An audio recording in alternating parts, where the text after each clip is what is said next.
الحمد لله الواحد الأحد الفرد الصمد الذي لم يلد ولم يولد ولم يكن له كفوا أحد. والصلاة والسلام على من سمي في السماء بأحمد وفي الأرض بأبي القاسم المصطفى محمد وعلى آله وصحبه إلى الأبد. أما بعد، فأعوذ بالله من الشيطان الرجيم. بسم الله الرحمن الرحيم.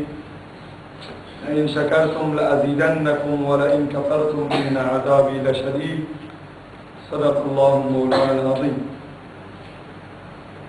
خالق فرصتها رو شکرگزار و سپاسگزاریم از اینکه نعمت بسیار پربرکت فرصت دیدار با مردم این استان و این منطقه، به ویژه دوستای وارو دیگه درسته رو به من عنایت فرمودید. من خیلی واقعا خرسند و خوشحالم از اینکه جوانان دین دوست، مؤمن و متعهد و عالم دوست این منطقه رو از نزدیک ملاقات کرده و دارم ملاقات میکنم. این یک لطفی است که خدای عزوجل به من عنایت کرده در واقع. لذا دقایقی که با هم دیگه هستیم، گرچه که دوستان ابتدا مجلس رو اینطوری که مشخصه ویژه خواهران اعلان کرده بودن، ولی که جمعیت جوانان و نوجوانان ماشاءالله بسیار چشمگیره و من پیرامون نقش خواهران در جامعه اسلامی و باز به ویژه نقش طلاب خواهر و فارغ التحصیلان حوزه علمیه که چه نقش و جایگاه ویژه‌ای رو در جامعه میتونن ایفا بکنن، در خدمت خواهران دهستان رمش صحبت کردم و دوستان میتونن انشاءالله بعدا از بقیه بپرسن و صحبت‌ها رو گوش بکنن اگر احیانا نواری ضبط شده که شده. و متاسفم از اینکه حنجرم اونقدر توانایی نداره، برای که مطمئن باشید دیدن شماها انرژی خواهد داد و ما رو توفیق این نصیب خواهد شد که دقایقی خدمت شما سروران باشید. همونطوری که میدونید الله ذوالجلال نعمت‌های بسیار زیادی رو به بنده‌های خودش و برای بشریت ارزانی کرده و هیچ وقت تا زمانی که بنده به بنده‌های مسلمان، بنده غیر مسلمان کار نداریم. خدای عزوجل می‌فرماید، رسول خدا می‌فرماید، معذرت می‌خوام، لو کانت الدنیا تزن عند الله جناح بعوضة ما شرب کافرا منها و کما قال علیه السلام. پیامبر خدا می‌فرماید اگر دنیا به اندازه پر پشیزی ارزش می‌داشت، کفار رو الله ذوالجلال یک قطره آب از این دنیا نمی‌داد. ولیکن رحمت خداوند متعال وسیع است، رحمان دنیا و رحیم الاخرت. اما لطف و مرحمت و رحمت پروردگار عالم بر بندگان مسلمانش، بر بندگان مؤمنش، بر بندگانی که او را میشناسند به طور ویژه و به طور خصوصی. و اگر بندگان مؤمن خدا از خدای متعال قدردانی نکنند که به قول حضرت سعدی می‌فرماید هر نفسی که فرو می‌رود امید حیات است و چون برآید مفرح ذات، پس در هر نفسی دو نعمت موجود است و هر نعمتی را شکری واجب. می‌فرماید هنگامی که ما نفس می‌کشیم این هوا و اکسیژن در هوا، اکسیژن داخل بدن می‌کنیم یک نعمته، ولی دی اکسید کربن پس میدیم نعمت دیگره. نه کسی اکسیژن بده و دی اکسید کربن بیرون نکنه این آقا نمیتونه زنده باشه. و اگر یک دقیقه خدای متعال هوا و اکسیژن رو از ما بگیره، هیچ کس در این دنیا باقی نخواهد. لذا پس از دست و زبان که برآید که از عهده شکرش بدرآید، بنده همان به که ز تقصیر خویش عذر به درگاه خدای آورد، ورنه سزاوار خداوندیش کس نتواند که به جای آورد. قطعا ما نمیتونیم قدردان نعمت‌های خدا باشیم، ولی که انسان زندگی آمد برای بندگی، زندگی بی بندگی شرمندگی. ما موظفیم که بندگی خدای متعال رو قدردان نعمت‌های خدای متعال باشیم تا حدی که میتونید. اما سوال اینجا که خواهر مسلمان، یه برادر مسلمان، یک جوان مسلمان چطور شکر نعمتهای خداوند عز و جل رو انجام بده؟ آیا با اینکه زبان ما بگیم شکر، خدایا قدردان هستیم، خدایا سپاس تو میگیم، خدایا متشکریم، آیا با همین قدردانی خواهد شد و خدا راضی خواهد شد؟ شاید بخشی از قدردانی و سپاس با زبان انجام میگیره، شاید قسمتی رو بتونید با زبان، همینطوری که انسان وقتی کسی بهش نعمتی میده، دعوتی میکنه، بالاخره دعوتیشو قبول میکنه، هدیه بهش میده، با زبان میگه آقا متشکرم، سپاسگزارم، بخشی از زحمات او را جبران کرده، ولی تمام زحمات آیا جبران شده؟ نه.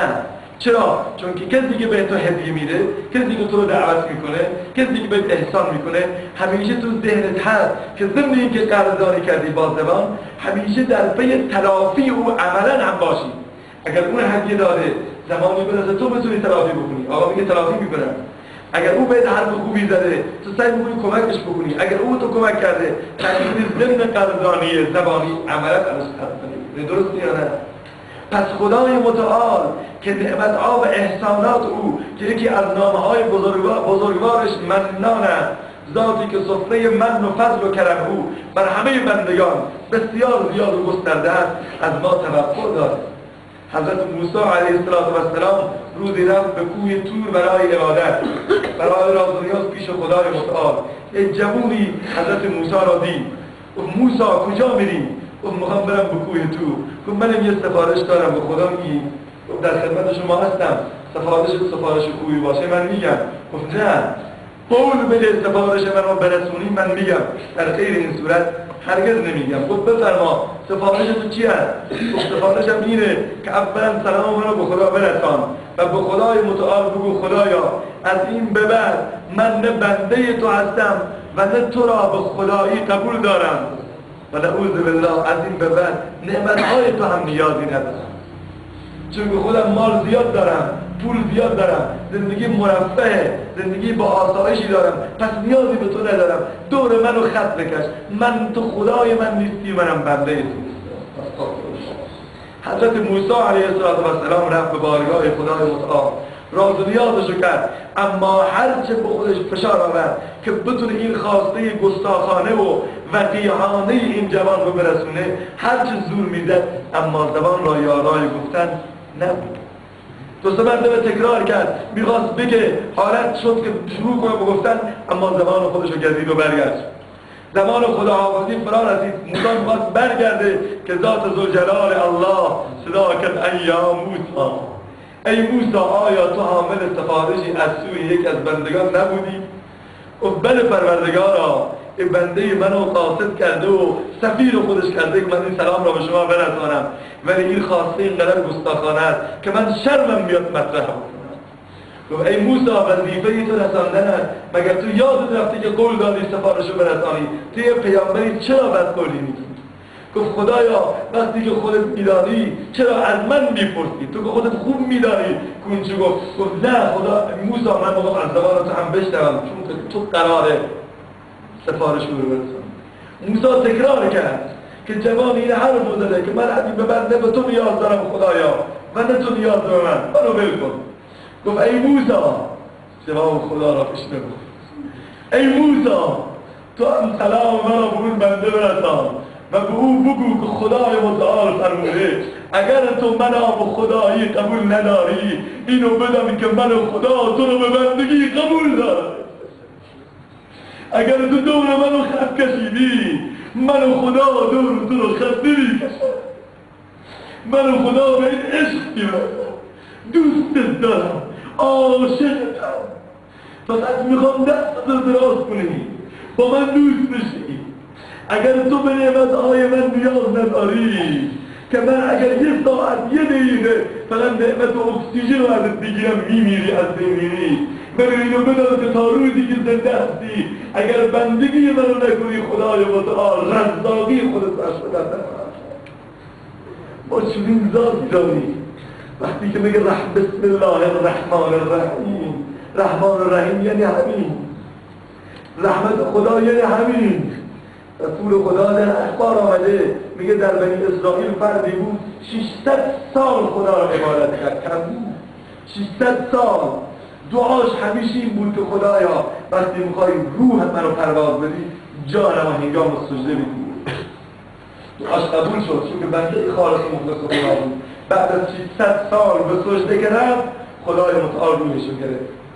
به عالم برزخ و نهایتا صحنای قیامت گویا در عالم خیال برگزار شد. رسول خدا میفرماید این جوان رو آوردن، خب بهشتی بود، گناه نکرده بود، معصیت نکرده بود، 600 سال عبادت کرده بود تازه و هنگام مرگش تو سجده رفته بود. بردن به دروازه بهشت می‌خواست وارد بشه. خب جوان یه سوال دارم، خدای متعال سوال کرد. گفت چیه؟ گفت تو آیا به بهشت میری با عبادات و زحمات خودت، یعنی نتیجه عبادت‌های توست که داری میری بهشت، یا با رحمان و رحیمیت من داری میری بهشت؟ گفت پروردگارا من 600 سال عبادت کردم، مدتی که این اگه قرار باشه هنوزم با لطف و کرم تو برم، پس عبادتم به چه درد میخوره؟ من برای چی عبادت کردم؟ 600 سال زحمت کشیدم، هنوزم با لطف و کرم تو برم تو بهشت. خدای متعال گفت اینو از اینجا مقداری برگردیم، تو برید تا جای جهنم به داخل جهنم، چون که راست میگه عبادت نکرد. حالت تشنگی و ظمأ شدید رو بر او طاری کرد، بسیار تشنه شد. از اینکه میخواست کامش از حلقش در بیاد، زبانش از حلقش در بیاد، خدای متعال یه فرشته رو با یه لیوان آب فرستاد اونجا تا این فرد لیوان آب رو دید. هوا بسیار گرم، آب سرد نیاز داشت. گفت یه لیوان آب بده. گفت نمیدم. گفت تو رو خدا دارم میمیرم. گفت مجانی نمیدم. گفت پولی من پول ندارم. گفت مقدار عبادتات رو بده. گفت 100 سال عبادت رو میدم یه لیوان آب بده. گفت کم نمیدم. آقا 200 سال عبادت نمیدم. 300 سال عبادت رو میدم لیوان آب بده. مردم. گفت نمیدم. نهایتا 600 سال عبادت رو گفت میدم که دیگه چیزی ندارم، لیوان آب بده بخورم. مردم. گفت حالا شد. 600 سال عبادت داد، لیوان آب رو گرفت. خدای متعال گفت ای بنده من، تو 600 سال عبادت رو با یه لیوان آب فروختی. چقدر تو دنیا لیوان آب خوردی و کسی هنوز سراغ نکرده؟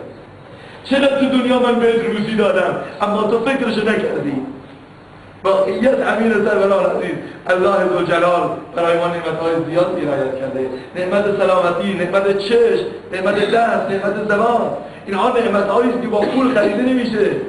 پیش حضرت محی الدین عربی یک جوون آمد برای گدایی، گفت من فقیرم، مستمندم، بدبختم، بیچاره‌ام، هیچی ندارم. محی الدین عربی عالم بود. گفت چرا دروغ میگی؟ ثروتمندترین مرد دنیا تویی. گفت نه خدا شاهده، تو خانم چیزی نیست. گفت تو الان حداقل 100 میلیارد تومان پول داری. آقا بزرگ من کجا پول دارم؟ یه قرونم تو جیبم نیست. گفت خیلی خوب نداری؟ گفت نه. گفت من جفت چشماتو میخرم به 100 میلیون میدی؟ چشمامو که نه.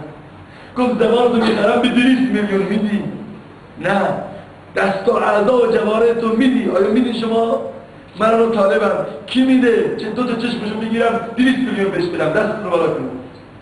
گفت نه نمیدم. گفت بی انصاف، این همه میلیارد ثروت داری، تا دیگه من فقیرم. حالا چون اینا مجانی و مرزه قیمتشو نمیدونی، ولی من یه عینک میخوام بخرم 50,000 تومان 100,000 تومان، ولی این کار چشم نمیکنه. ولی خدای متعال این چشم من رو شما داده. چه نعمت بسیار عجیبی.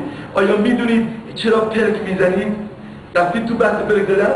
خدای متعال هر چند ثانیه یه بار چشم رو میبنده و باز میکنه تا اینکه مبادا چشم من تو خسته بشه و نورش از بین بره. پلک میزنید. آیا خبر داری که همین مویی که در سر ما 300,000 مو تو سر هر کدوم از من و شما، 300,000 مو متوسطش، و هر مو دارای 4 تا انرژی داره. انرژی چربی، غده، رگ، توی یک مو فقط. ما نرفتیم توی اعضا و جوارح. همین خاطر قرآن عزیز شد و فی انفسکم افلا تعقلون. چرا به خودتون نگاه نمی‌کنی؟ من عرف نفسه فقط عرف ربه. هر کس خودش شناخت خداشو میشناسه. ما خودمون رو نشناختیم که خودمون رو بشناسیم. جوان خودتو بشناس. این اعضا و جوارح، این زبان، تو خوابی اما خدای متعال کلیت رو برای انداخته، در هر روزی چند میلیون لیتر خون تلمبه میکنه.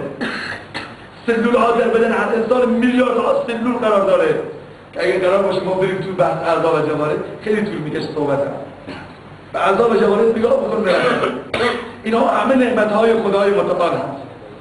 اما از همه مهمتر، بزرگترین نعمت، والاترین نعمت، برترین نعمت که خدای متعال نصیب من و شما کرده نعمت دینه، نعمت ایمانه، نعمت قرآنه، نعمت علمه که به خواهران عنایت فرموده. من جا دارد سپاسگزاری بکنم، تبریک و تهنیت عرض بکنم خدمت خواهران و خدمت شما برادران محترم که جناب مولوی صاحب می‌فرمودن امسال سال اوله، دوستان همراه من آمده گوش بدن، سال اوله که اینجا بنای حوزه علمیه خواهران تکبیر!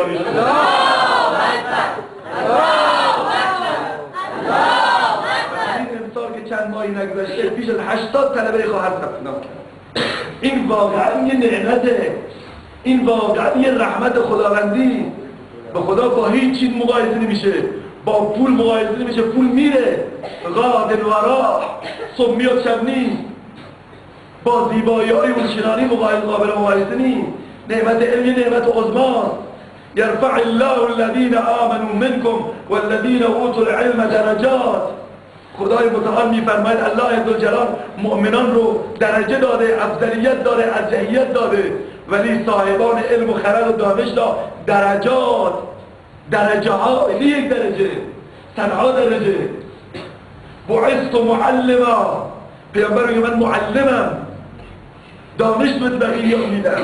هل یستوی الذین یعلمون و الذین لا یعلمون؟ آیا کسانی که میدونن و نمیدونن برابرن؟ علم با هیچ چیز قابل مقایسه نیست. علم از اون طرف جهل اگر بیاد زندگی رو از بین میبره. همه امروز دردهایی که ما تو جامعه داریم از جهله. اگر امروز جوانی چاقوی میکشه از جهله. اگر امروز یک خواهر بی حجاب و بر حجابه از جهالته، نادانی. نمیدونه که زن مثال گل بود در باغ بستان جهان. مرد او اندر مثل باید چو مرد باغبان باید که دیواری کشد بر دور باغ تا گلش ایمن شود از دست برد این و آن. خواهر میدونه که در کلاس در حفظ تقوا و شرف دختران درند و چادر چون صدف.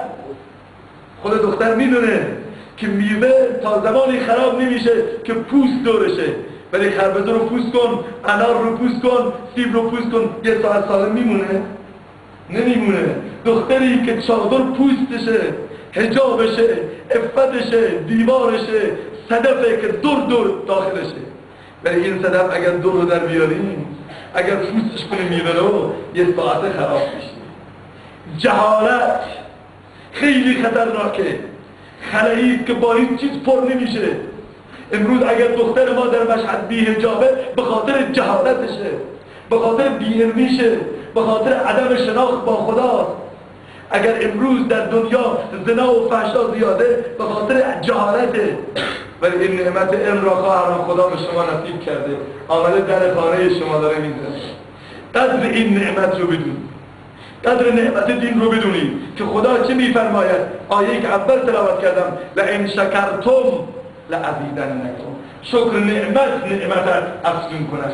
اگر ما قدردان نعمت‌های خدا باشیم، همه نعمت‌ها، نعمت سلامتی، نعمت دین، نعمت علم، نعمت قرآن و نعمت محمد رسول الله صلی الله علیه و سلم، خدای متعال نعمتش رو زیاد میکنه. 70 طلبه مطمئن باشید انشاءالله من در چهره‌های شما و در علمای شما این وضعیت رو احساس میکنم که آینده رمشق یکی از مراکز بزرگ علم انشاءالله بشه. تکبیر! الله اکبر! الله اکبر! الله اکبر! شما میدونید یک زمانی علم از خراسان پخش میشد، یک زمانی علمای کل دنیا، حتی امام بخاری تو خراسان بود، امام مسلم مال ماست، صاحب کتاب صحیح مسلم یکی از بزرگترین کتب اهل سنت تو نیشابور خراسان ما، امام محمد غزالی که از علما و دانشمندان برجسته قرن 5 و 6 میلادی هجری قمری تو توس مشهد ماست، عبدالله بن مبارک مال ماست، امام فخر رازی مال ماست. همه علما و بزرگواران تو خراسانن، مدفونن. ولی که خدای متعال علم از خراسان برد. امروز ما خراسان میام بلوچستان درس میخونم. من خراسانی بلند بشم میرم کوبم تو این کوب دنبال علم میگردم. قدردانی نکردیم خدا از ما گرفت. و اگر روزی به دست خدای نکرده شما قدردانی نکنید، خواهرم که صدامو میشنوی، خدای متعال ازت میگیره. خودش میگه ولئن کفرتم اگر شکرگزاری بکنید که لعزیدنکم زیاد میکنم، فوران میشه اینجا، اقیانوس علم خواهد شد. ولی ولئن کفرتم، اگر ناقدر شناسی بکنید، ناسپاسی بکنید، اونجا منتظر سیری خدا باشید، منتظر عذاب خدا باشید، منتظر گرفت خدا باشید و اونجاست که جبران ناپذیره. اونجاست که دیگه جبران ناپذیره. سرزا بکنید به درد نمیخوره. ما چطور شکرگزاری بکنیم؟ بس اینجاست. شکرگزاری ما چطوره؟ هر چیزی نعمتی، گفتم دو طور شکرگزاری، یکی با زبان یکی با عمل. و اگر شکرگزاری نکنیم نعمت تبدیل میشه به نقمت. نقمت رو میدونی؟ یعنی عذاب. میدونی قرآن یه نعمته، درسته؟ نعمت خداوند متعال هست.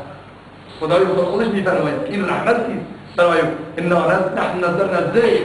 قرآن ذکر هست در واقع. ذالک الکتاب لا ریب فیه هدی للمتقین، مصدر هدایت برای بشریت. اما میدونید که اگر از همین قرآن خوب استفاده نشه، همین نعمت تبدیل بشه به عذاب. قرآن عذاب میشه برای بنده. علما تحمل بکنن. من نمیگم، پیامبر خودش میگه که القرآن حجت لک او علیک. قرآن روز قیامت یا گواه و نعمتیش و مدافعیست برای تو، او علیک، یا نعمتیست بر علیه تو، برای تو عذاب. که در حدیث میاره که زمانی که فرد بهشتی میخواد بره داخل بهشت، اون بهشتی که البته قرآن حق قرآن رو ادا نکرده میخواد داخل جنت بشه، دو طرف بهشت، یکی این طرف یکی طرف افراد ایستادن. شما کیایی؟ میگه خدایا حق ما تصفیه نشده. کجا میخواد بره بهشت؟ حق ما هنوز تصفیه نشده. میگه تو کی هستی؟ میگه من قرآن کلام تو هستم. خدایا این حق منو ادا نکرده، این به من اهانت کرده، منو تلاوت نکرده، به من عمل نکرده، کجا میخواد بره داخل بهشت؟ خدای متعال میگه بس حق اینو بده. و اون طرف صله رحم خودش بحث گسترده. اگر اما نعمت ندونیم و استفاده نکنیم تبدیل به عذاب میشه. رسول خدا رحمته و ما ارسلناک الا رحمتا للعالمین. پیامبر تو مایه رحمتی، سمبل عطوفتی، نمادی از عشق و عطوفتی برای همه جهانیان. اما همین محمد رسول الله با این همه رحمت اگر قدردانی نشه تبدیل میشه به نقمت و عذاب. همین رسول خدا که همیشه رحمت بده برای بشریت، اما بنده‌ای که از سنت‌های او، از روش او، از منهج او سر باز بزنه، رسول خدا روز قیامت میاد اونجا میگه الله روی پیشانی الله آرم امتی محمد خورده، این ظاهرا امت منه، اما من از این بیزارم، صورتشو برمیگرده. استغفرالله. خدایا بلطف به کلام خود ما را این افراد نگید. سروران عزیز، همینطور بیا فرزند یک نعمته. فرزند نعمت واقعا اگه کسی نداشته باشه خیلی میترسه، ولی که فرزند این نعمت اگر در راستای درست استفاده بشه نعمت درسته. اگر پس معنای قدردانی از نعمت به تعبیر من اینه که استفاده صحیح از نعمت یعنی شکر نعمت. اگر از قرآن درست استفاده کردی شکر قرآن انجام دادی، اگر از دست و چشم و گوش و زبان درست استفاده کردی حق نعمت رو ادا کردی. ولی اگر در غیر این صورت بود حق نعمت ادا نشده. جوان، پدر، مادر، فرزند صالح نعمت نه تو این دنیا، نعمتی است که نعمت او، میوه او تا بهشت ادامه دارد. پس بیایید قدر این نعمت‌ها رو ببینیم، شکرگزار نعمت‌های خدا باشیم، شکرگزار نعمت علما باشیم، شکرگزار نعمت دین باشیم، شکرگزار نعمت نماز باشیم تا اینکه خدای متعال اینها رو بر ما زیاد بکنه. پروردگارا از در لطف بکنم بر همه ما توفیق استفاده صحیح از همین نعمت‌ها رو عنایت بفرما. پروردگارا برام اصلا بر جناب ما بکش. خدایا چنان کن سر انجام کار که خوشنود باشی ما دستگاه. من معذرت می‌خوام برای حالت نیستم، صدام رسان نیست، ولی به هر حال انشاءالله و همین صدا تا زمانی که میره و میاد در خدمت همه جامعه اهل سنت در هر کجا که باشن هستم. امیدوارم که خدای عزوجل به برکت دعاهای نیمه شب استادم توفیق خدمت رو از همه ما و از همه علما بگیرد انشاءالله. علمای خوب شما در اختیار جناب مولوی عبدالملک هست و غیر علما که اسم این بزرگواران رو نمیدونم در خدمت شما هست. قدر اینها رو بدونید قبل از اینکه از ما گرفته بشه. چند جمله مختصر دعا میشه و شما رو به خدای بزرگ میسپاریم. برای ما هم شما من عاجزانه میخوام که در دعاهای نیمه شب تهجد ما علما و جامعه اهل سنت رو فراموش نکنیم. حتما دعا بکنید که خدایا علمای ربانی و حقانی رو، چشم‌های ما رو، به ویژه علمایی که در رأس هستند و در رأس همه حضرت مولانا عبدالحمید و برای ما الحمد لله رب العالمين ولا عقبة للمتقين والصلاة على سيدنا محمد وعلى آله وصحبه أجمعين. اللهم ربنا آتنا في الدنيا حسنة وفي الآخرة حسنة وقنا عذاب النار. ربنا ظلمنا أنفسنا وإن لم تغفر لنا وترحمنا لنكونن من الخاسرين. اللهم بلغ سلامنا رسول الله واردد علينا من السلام. خدای این روز هم سلام و تحیات گرم ما را به محضر پیشوای ما یگان منجی عالمی بشریت حضرت محمد رسول الله فرستاد. خدایا سلام ما را سلام برگردان.